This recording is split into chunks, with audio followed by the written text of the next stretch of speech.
Namoz o'qi desam o'qishmaydi. Bir mahal o'qishadi xolos.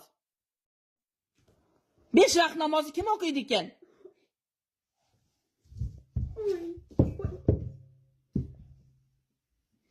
Besh vaqt o'qish kerak namozni. Yomon bo'ladi deyman men. Yomon bo'ladi qilaman. Allohning yoniga yuzinglar yorug' bo'lib borsin qilaman. Qur'oninglarni o'qinglar deyman.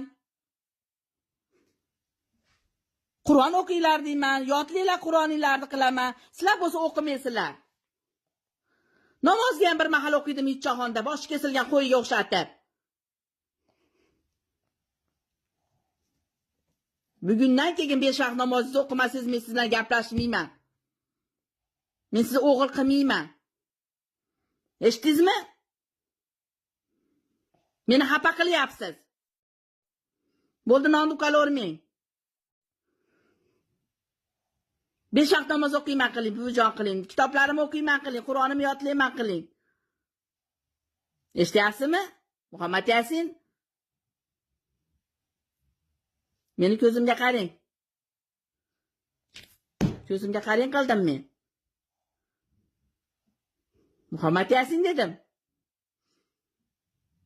Ayasi ham dadasi ham bir mahal namoz o'qiydi. Amakisi boy dadasi ham ashaqaga o'rganib oldi. 5 vaqt namoz o'qimay qo'ydi. Xafa qilyapti.